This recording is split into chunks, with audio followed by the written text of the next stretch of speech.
back at the Washington Athletic Club for this pool number 1, round number 3 match between Andy Nett and Paul Brady. And we want to thank those in Ireland that have tuned in to watch this live broadcast. Just waiting on a referee, but that's just the way it goes. In the booth, we're with Brian Henson, who is the former president, current handball guru up here in Seattle, Washington at the historic Washington Athletic Club. Brian, we had to flip a coin, get you in the booth, or have you go up and referee this match. And it looks like you're going to be talking. We'll be in the booth for sure. Talk about the progress and the effort and the energy that you guys have put into having this handball tournament for the second year at this club. Yeah, Dave, first of all, I'd like to thank everybody out there that's tuning into the webcast, and would also like to thank you and the WPH team for the commitment and all the energy and time that you put into this. You know, the Washington Athletic Club makes things easy. We do have a historic venue. We have a beautiful city. But with that definitely comes some work. We have a great team here. I was trying to think how I would describe committee, co-chair. I wouldn't describe myself as co-chair, but we have a really nice three-headed snake here with Joel Carlson, Jay Simpson, and myself, and a huge support staff from the executive side of the Washington Athletic Club and support, etc. You know, it is amazing for me, and you know, I love handball. And to watch the energy of these guys, the athleticism, and the opportunity to really appreciate the time and the dedication and the practice. And I think that's something that gets lost. I don't think, you know, these guys didn't come out of the womb like this. And there's a genuine love amongst a lot of them. And it's good to see the sportsmanship. I can't say enough about Paul Brady and what a gentleman he is, and how you know, honored we are that that he's traveled across the Atlantic to come here. And so with that being said, it looks like Paul Brady's about ready to ask a few questions, so I'm going to kick it back to you, Dave. Well, no, I just enjoyed you continually talking about the effort that you guys have put in to make this work, and I know you want to thank the guys for their hard play, and certainly we enjoy that as well. But behind the scenes, you guys raised money, you have a lot of connections. You're able to do things around here that other clubs just simply aren't. Maybe that's just part of being in the downtown sector of Washington in such a, I don't know, I guess you'd say it's a historic club, but it's, you know, this is a Hall of Fame type club. Now, you must be honored just to be involved in this facility just from the get-go, but then also have this great group of people that want to put this event together. Very honored, Dave. In fact, for those that don't know, the Washington Athletic Club was actually founded in 1935 from a couple guys that came up from the Bay Area, and what they wanted is they wanted a place where they could play handball, most importantly, get a haircut, have a steam bath, and have a beer in the same location. And that's how the Washington Athletic Club was founded. So the history here is rich and it's supported. And with that being said, it looks like Mr. Brady is about to serve up here. All right, receiving serve. Listen for this announcement from our referee, playing out of Minneapolis, Minnesota. Aaron Garner.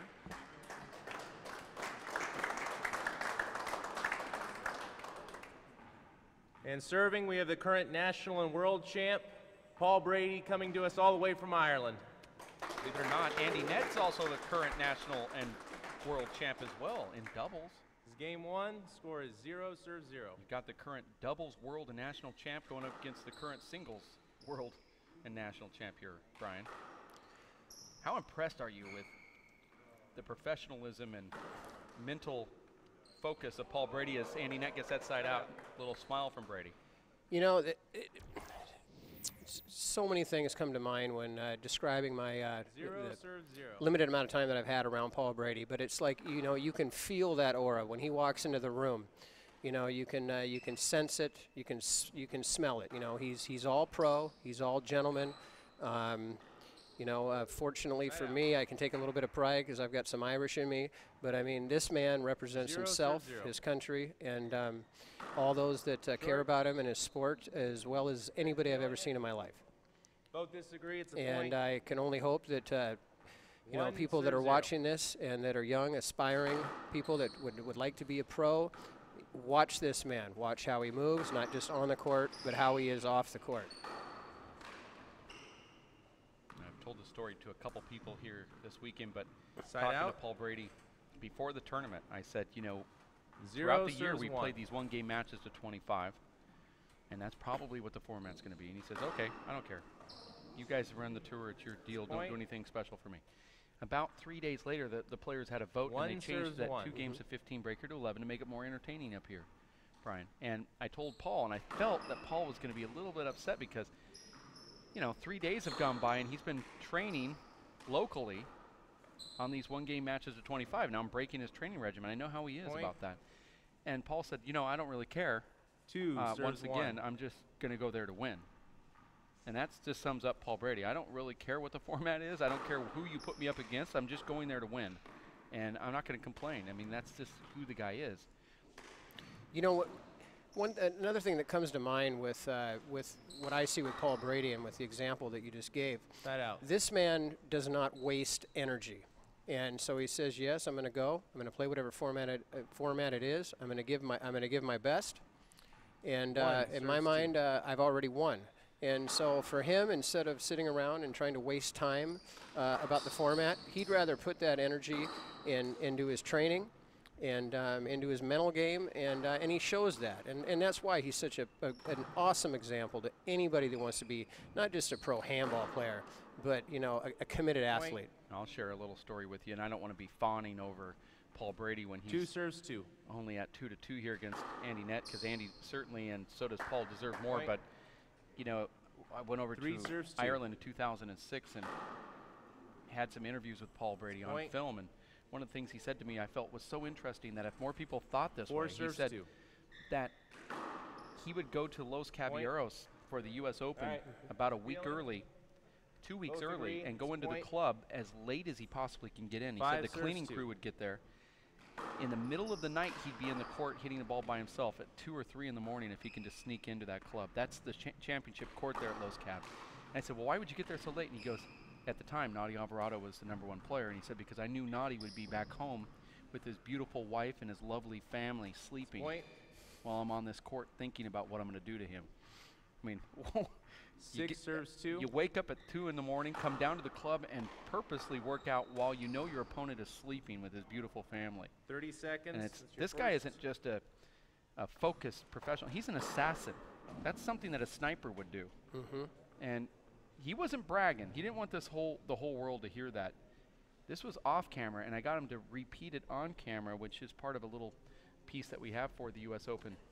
But that just tells you the mentality of Paul Brady, where, you know, I have my opponent's going to be out there sleeping right now, and I'm going to be working out. So I'm actually a step above them right now, regardless of how well they're going to play in the tournament 2 weeks later. Yeah, his preparation is amazing. I mean, you can even see right now that he's thinking about shot scenarios.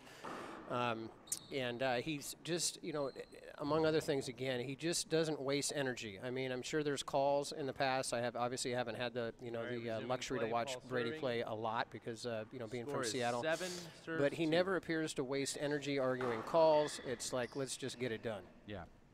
I mean, just Point. no reason to to argue much when you're. You know, and you think about, you know, like the Kung Fu masters serves and people talk about, I mean, it's, you know, living in the past, I mean, living in the future. I mean, you know, he does not appear to me to carry the last volley, serves and he doesn't appear to me to be necessarily looking to the next. It's like he knows where his feet is, he gets in the moment, and he cocks and loads, That out. and there you have it. Yeah. World champion.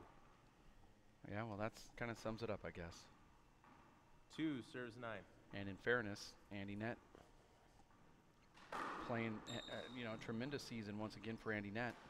And here he plays Paul Brady. Andy could technically knock Paul Brady out of that first place spot here in the pool, believe it or not, if Andy were side out. able to win in this, not only just win the match, but also keep Paul from scoring 27 or less points 9 serves 2. in the first 2 games. And it's a little confusing, but that's the way pool play works. We'll be talking about that preparation that Paul Brady has on the first available break, Brian, with a little quick interview we have here at the Washington Athletic Club. And we'll also catch Andy Nett's preparation too. Well, because clearly the skills that Andy Nett has and where he is placed in this tournament didn't happen by accident. So this gentleman obviously has prepares himself well, is a world-class athlete, and deserves as much credit as anybody that's here in the tour. And we're just happy to have all of them. Oh yeah. And we're also happy to, acknowledge that all the guys that tried to qualify and all the other stops. And we're honored to, that the tour would consummate at our venue at the Washington Athletic Club. Andy Nett was an All-American quarterback for Winona State University and also a starting power forward on the college basketball team. Also played college baseball and was a state champion in handball all at the same time. So you're talking about a great athlete. This guy, Andy Nett, could do it all when he was in high school and in college. A lot of players in high school don't ever go on. Doesn't matter what level of college. They just don't play on a college team because that's like being drafted into the pros. Andy Nett was a standout in multiple sports, and if his college actually had a handball team, he would have been the best player on that too. That's amazing. I had no idea. I mean, you can certainly see the the raw and refined athleticism in him, but I had no idea about the diversity of his accomplishments and his athletic endeavors. And he's another guy that he doesn't carry himself like looking for accolades. He just does his job and gets things done. And you can certainly see the difference in any sport. The focus, the professionalism, and these guys certainly showcase that. 9 serves 3. Short ball. Well, he played Division II football, and ESPN has him on a PASH efficiency page for collegiate football. A lot of people don't realize how well Andy Nett did. I'll try to see if I can pull up some of those stats. Oh, great shot by Andy Nett there. Side out. ESPN ranked him on the depth chart at number 15 in the country for Division II quarterbacks. He had a passer rating of 140.2, which is pretty unbelievable. And his total yards for the year, 1,717 passing yards. That was his senior year in college. Side out. Be curious to see what Jake Plummer's efficiency rating was at Arizona.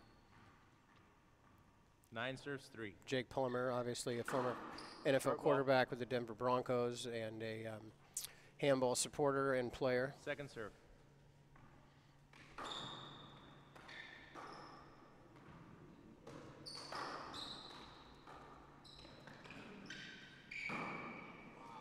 Well, when ESPN actually has Andy Nett on a collegiate quarterback sports page, 10 serves on 3. their depth chart of quarterbacks, he's one of those guys that could have been looked at. I mean, he could be playing pro football. Here, though, it's pro handball. And, when Jake Plummer met Andy Nett for the first time, they hit it off and were like best friends. Andy was talking about coverages. Timeout, that's your second and last 30 seconds. Take this break really quickly here and go to that interview we have with Paul Brady. We talked to him about his preparation for this tournament and all the other tournaments. This is what Paul had to say. Okay, well, every tournament is different.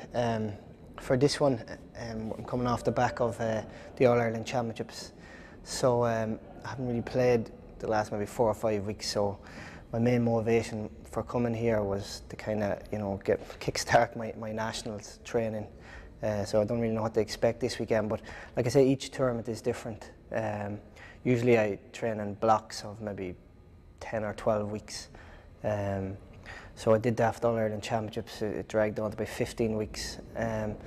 So for this event, I'm kind of banking on that training.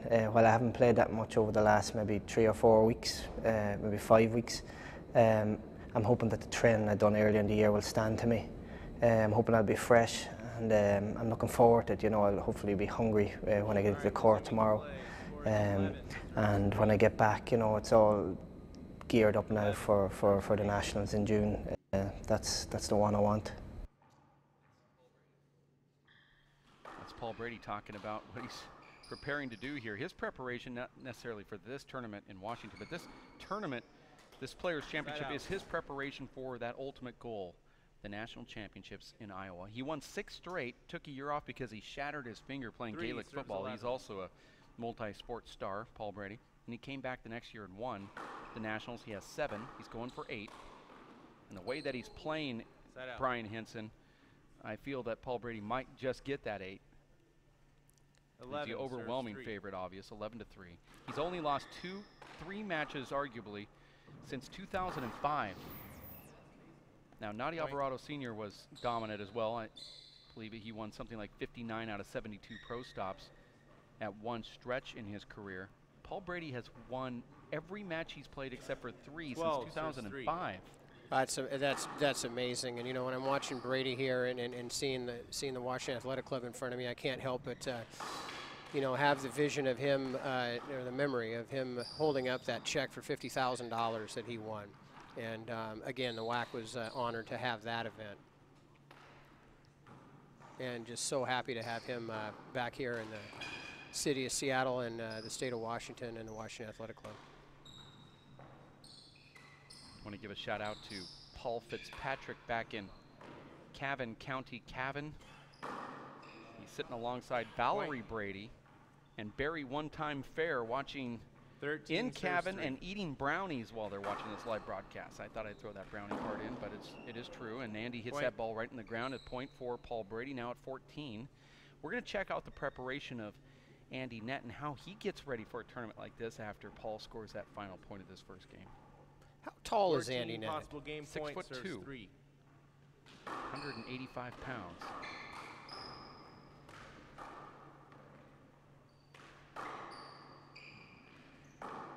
Wow, nice left-handed kill right there from the Dreamboat from Minnesota.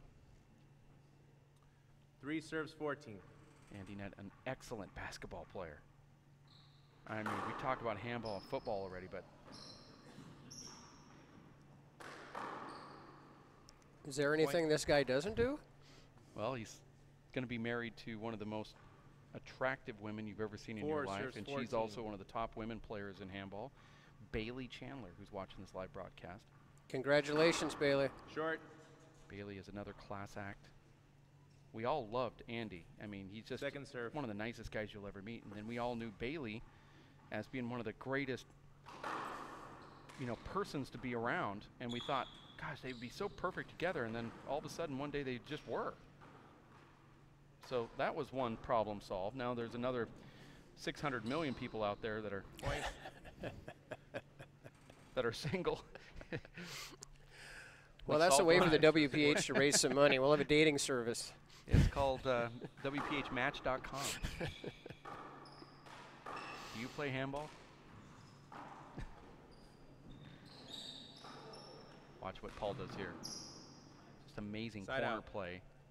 As strong as Paul is hitting the ball forward and back, his corner play is well, and another thing you notice, and that was a perfect example, is, you know, how he can, you know, take the pace off the ball. You know, he's constantly changing the angles, changing the pace. You know, like a major league pitcher, it's never the same throw twice, and that keeps your opponent on his heels, keeps him guessing. And all anybody, especially somebody like Paul Brady, needs is that moment where if your opponent's wondering what you're going to do, you've already got him. And I haven't seen anybody in the world that shows that more than Brady. The other guy that comes to mind that's on this tour, of course, is Natti Alvarado, who has a very, very tough mental game, and the great Dave Chapman. I watched him many times here at the WAC. And there it is. Paul takes the first game, 15-5 over Andy Nett. We sat down with Andy Nett and asked him how he prepared for this tournament and this club here, this experience on the race for 8. This is what Andy Nett had to tell us. I have to get myself physically and mentally prepared for all the race events. This year's been a busy year with a lot of tournaments. It's been basically a lot of stretches of 3 tournaments out of 4 weeks in the month.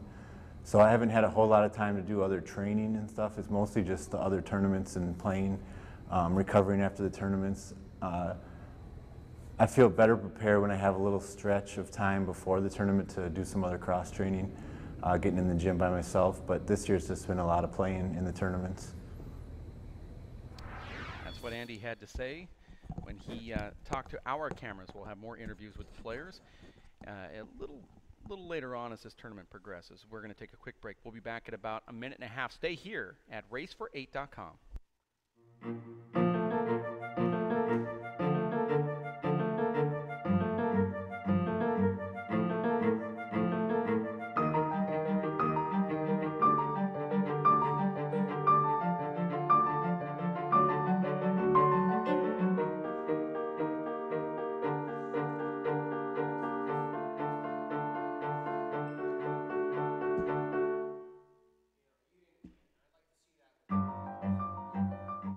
It's Timothy Green's first day at school. What's in there? He's about to fall over. Anything he might need. There's a box of tissues on the bottom and some Band-Aids. There's a whole first aid kit, actually. Mom, I can handle it from here. You don't have to be perfect. Have a great day.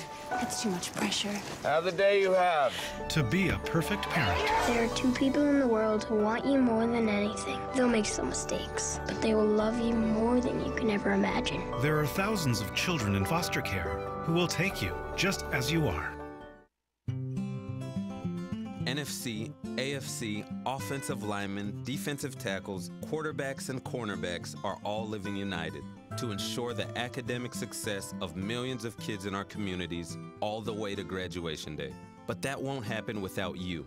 So take the pledge at unitedway.org. Make a difference in the life of a child. Suit up like your favorite NFL players and become a volunteer reader, tutor, or mentor with United Way.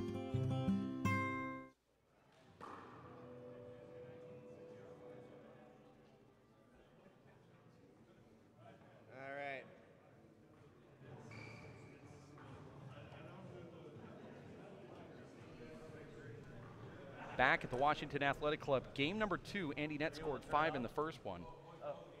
Now, if Andy Nett can beat Paul Brady here, 15-11, Brian. 0 serve 0. And if he goes on to win the tiebreaker, that means that Andy Nett would eliminate Paul Brady from being in first place in that pool. That first place would go to Luis Moreno, and Moreno would be playing in the final. So Andy could play upset matchmaker here for his current doubles national and world doubles partner, Luis Moreno. We want to welcome into the booth Dave Fink as well. Very briefly here, Dave. Well, I hope it's briefly. I'm getting ready for another loss, so I have to get focused for that. Sean Lennon came in here, and I'm not joking, said that he will be beating you tonight. Well, I already know that. Dave said that he was going to lose on purpose. Sean said, isn't there a fine for that? And I thought, how ironic this conversation is. And Brian is my witness. Sean was sitting here, and he was asking who he was playing or if his tournament was done. I think Sean just came in to collect a check. 2 serve 0. From the WPH checkbook, but to no avail. Check was not written. Well, let's hope that Sean Lenning is engaged in this, and he and Fink have a good match. I mean, both these guys, when they're engaged, I mean, they don't give up and they play hard. And a big shout out to my fellow booth member here now, Dave Fink. I mean, in that last match, I thought he played well, especially in the first game, but he found himself down 9-0 in the second game. And he didn't give up. He goes after everything. And that's another lesson to anybody out here listening and watching these guys. I mean, we talk about preparation. You never give up. You never know what can happen. And these guys are so good, and there's such a small margin that separates them that Dave Fink could run off, a lot of points. A game to 15 is different than 21, When you're behind or ahead, there's somebody always in your rearview mirror right in front of you. And hats off to Mr. Fink and many of these other guys for just playing their heart out and not giving up. Thank you very much, Brian. Well, thank you. I got tired just watching you out there. Well, I got depressed losing out there. There's the pre-dive from Andy Nett, and Dave, your premonition could be coming true here as Andy now has taken a 3-0 lead here. He's able to keep Paul Brady under 11 points and win the tiebreaker. His world champion doubles partner will be playing for a chance at winning his second consecutive Players' Championship. Maybe a long shot, maybe not, Dave. 3. Andy Nett has beat Paul Brady before, albeit doubles. But there's not many people, Dave, in the last 10 years that can say they one serves 3. beat Paul Brady in any form of handball.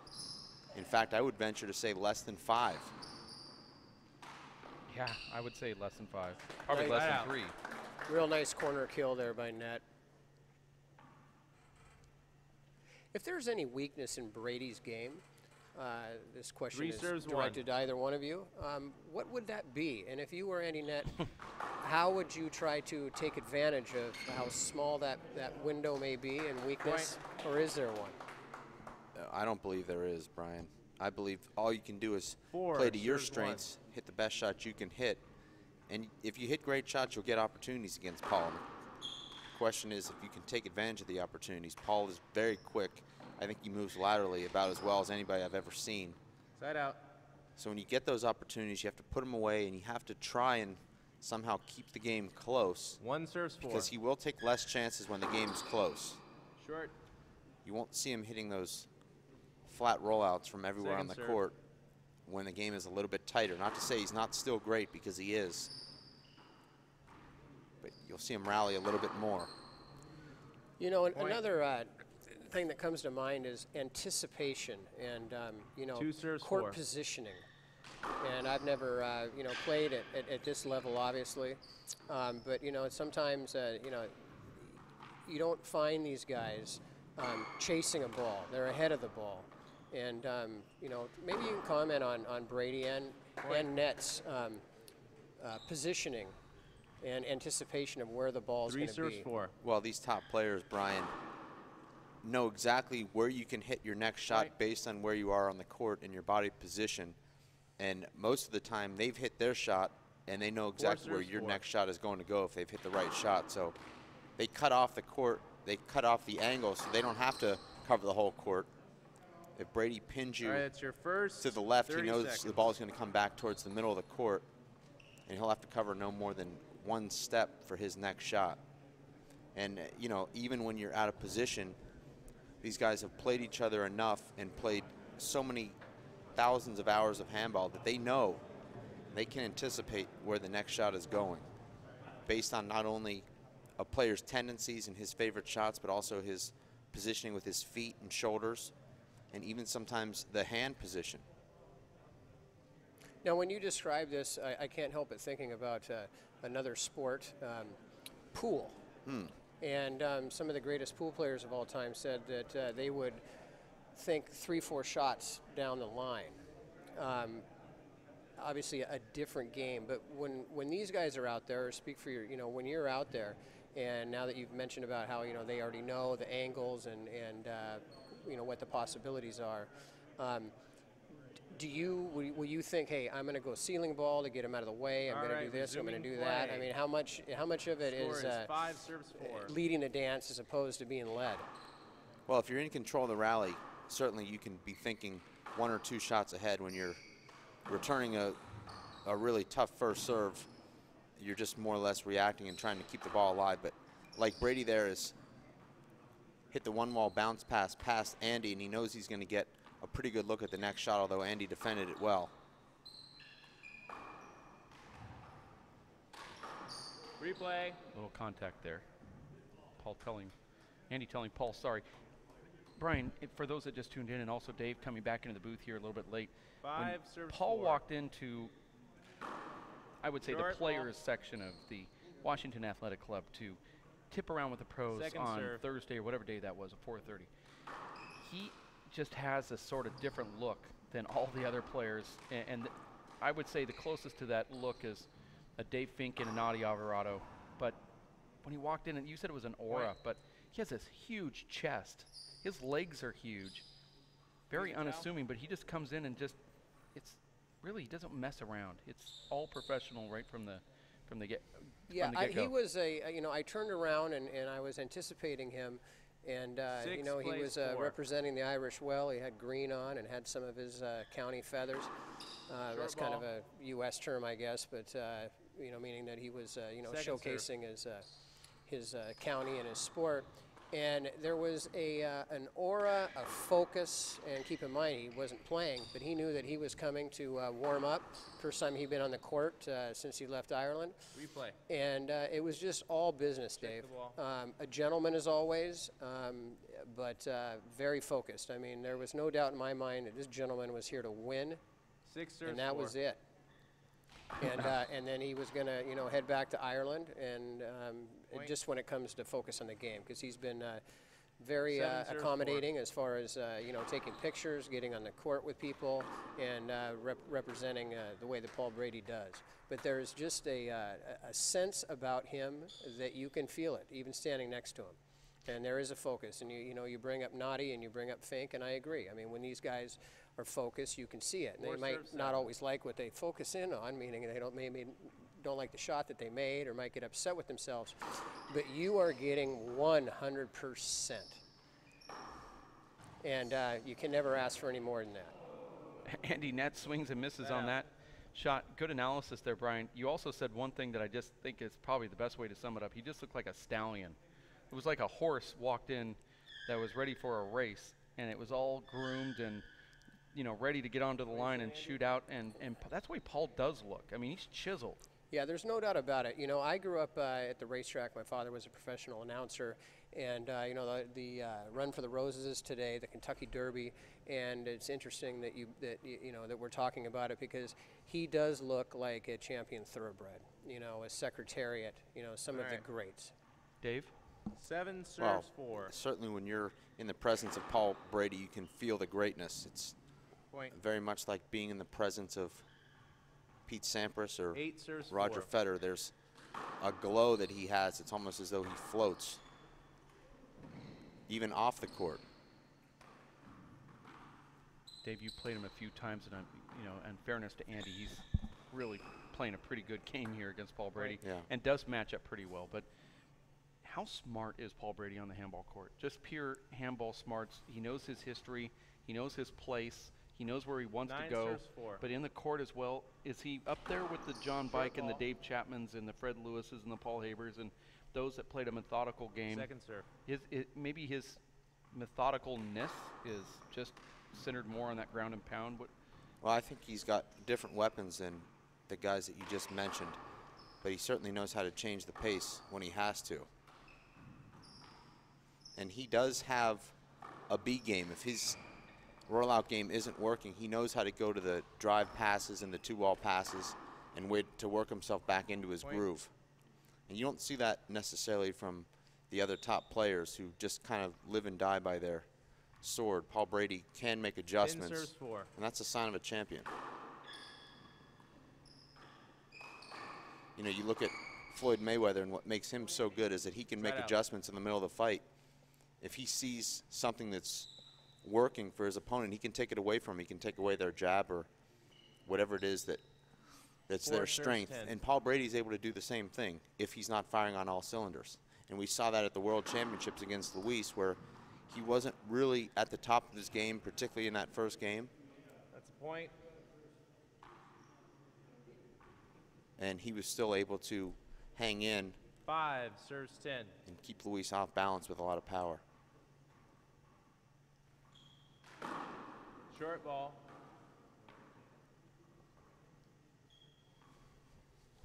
Second serve. If one had to guess, and David Fink has left the booth for a moment, Dave, so maybe Vincent, you could answer this question. How many serves do you think Nett has done in his lifetime? Would it be in the millions? 5. No. 20,000, 30,000. Because you look at Major League Baseball, for example, and how they have them down on their pitch counts. I mean, over 100, they're pulling them. And if you take into consideration how fast and the miles per hour that these guys hit the ball, and how many is an equivalent pitches they're doing, it's amazing. And I don't know if anybody's ever done it. You may know, you may know the answer to this, but how many times does a Nett or a Brady basically throw the ball? Well, there is a study going on by a good buddy of mine in Ireland right now. His name is Noel. And he is doing a thesis for his college paper right now. It's interesting you bring it up. It's a 55-page report tracking all of the results from the last nationals, from the quarterfinals on, mainly tracking Paul Brady, but not necessarily just Paul Brady, but certainly every match going down from the quarterfinals to the finals, and telling us exactly how many shots a certain player would take in a match. Paul Brady takes the least amount of shots in the other players. As I studied this report, and certainly I didn't get into all of the great stats, but I know Noel's, watching this live broadcast right now, and he can go ahead and chime in on chat with me on Facebook if he'd like, and he can answer a lot of these questions. But a typical match for most players, and look at that dive re-kill right there from Paul Brady. John Bike back in the 80s, 90s would track how many times you would throw the ball or hit the ball. It'd be about 600 to 800 times in a match you're hitting a ball. Paul Brady's down to about 197. That's efficiency. 12, now, serve 6. I don't have the exact numbers, but Paul Brady's hitting much less than the times when John Bike was playing Dave Chapman, or John Bike and some of those other players back in the 90s. Serve. Well, it appears that it's gone to more of an offensive game and with a little bit less emphasis on the defensive game. That's your second and last. Back in the late 70s and the 80s and early 90s, when I used to watch some of these talented individuals come to town, there seemed to be a lot more ceiling balls, wraparounds. You still see some of these shots, but it seems as kind of just to get out of a jam. Seems to be a lot more shoot and kill, in my opinion. No, the game's changing. It's evolving, just like all the other sports are. And Paul Brady is one of the guys that's helping the game evolve. But I think it started with Natti Alvarado Sr., Toddy Severa, and they were the ones that came out and started shooting. Now, Dave Chapman changed with his own style that Tony Healy adopted, which is that let's go to the ceiling first and slow the game down and exploit your weakness so I can then capitalize on really pure, amazing shots that we have to close out the rally. I'm going to go to the ceiling, you're going to hit the ball too hard because you don't know how to do the ceiling correctly, and I do, and I'm going to take your return off the back wall and hit it 1 inch high. But that meant that Dave Chapman was hitting 600 to 800 shots in a match. Paul Brady comes in with the Toddy Severa mentality, the Vince Munoz mentality, that I'm going to just try to get an ace serve, and then whatever you mistake on that serve is I'm going to go ahead and put it away on my first strike. Sometimes Paul's only, averaging 4.5 shots per rally. 13, serve 6. When Dave Chapman's skew would be up more toward 11 or 12, inviting you into these 30 and 40 shot rallies where Paul Brady's trying to just get rid of it within 1 or 2. So it's just a different mentality. This one's going to be over, 14, possible, and we are going to change a light here soon. It's match point right now, serve 6. And there it is. Darren Barr, the WAC Athletic Club manager, is in here right now, and we want to thank him for all of his work that he's done to support this awesome event, as well as the executives at the Washington Athletic Club. Paul Brady advances to the finals. Let me write this down here really quick. 15-6 over Andy Nett. That means that Paul Brady will be in the finals tonight at 8 o'clock. That's Saturday Night Live, where he will face Charlie Shanks. Brian, is there anything else you'd like to say before you exit the booth? Well, first of all, I'd like to thank you for giving me the opportunity to be in the booth. But you never know who that next Paul Brady is. You never know who the next Andy Nett is. You never know who the next any of these guys are. So, whether you're 80, do a lob serve off to the offhand. You can teach a kid. If you're 8, grab one of your buddies, ask your mom or dad to take me to a place where people play handball and get involved. And, these guys did not become who they are by accident. They are carrying a bit of everybody that they've ever stepped on the court with and everybody that's encouraged them. And I would encourage anybody listening right now to take it as a challenge and get out there, not ask, what handball can do for you, but what you can do for handball. And remember all the awesome individuals, all the camaraderie, because this game is more than a sport. It's a awesome lifestyle. And, if you embrace it, it will embrace you. So with that being said, I'm going to step out of the booth and give it back to Dave. All right. Well, thank you. I appreciate it. We have the third place senior final coming up at 3 o'clock this afternoon. Thank you, Brian Hinson, Washington Handball Association front runner for our attention over these weeks and all the preparation for this tournament. I want to thank for his kind words about the sport of handball, our organization, the players that grind it out and try as hard as they can. It is appreciated. Brian appreciates it. The group in Washington does as well, and I know those that travel long distances to watch and promote the sport also appreciate it. So I want to thank Brian for giving his time, his words, and also all of his personal support, and not just his physical support, but his professional support, also his money. Brian also supporting this big championship with the checkbook, as it always does. And when you coordinate an event like this, you always seem to go into your own personal funds. But I want to thank him for that, as we are going to take a little bit of court time breaks here to change out a light so we can have a little bit better viewing, not necessarily affecting the live broadcast, but in the grandstands, and the players are seeing a little strobe effect. We're going to take a break. We'll be back in about 18 minutes. Third place will be Dan Armijo versus Matt McLaughlin here on this show court. Will be fun. It'll be exciting. We want you to stick around for that here at racefor8.com in 15 minutes or so. Stick with us. Here we go. We're gonna make some juice. It's gonna be good. She's excited. A little bit of kale. Please don't put this on. I'm putting it all over the line. It's wet. It needs something. No, it'll go. Don't break my juicer. Looks good. You ready to try it? Come on, baby. Challenge your kids to be active and eat healthy. It's okay. Okay, all right. They might surprise you. She took another sip. You saw it? Search We Can for more ideas on how you and your kids can get healthy together. My life is full of statistics. Thing is, I could have dropped out of school and become one myself, but I didn't, because I had people that believed in me. Here's another statistic. 7,000 students drop out every school day. That's one every 26 seconds. It's time that students know that we believe in them. Inspire a student and share your message of support at boostup.org.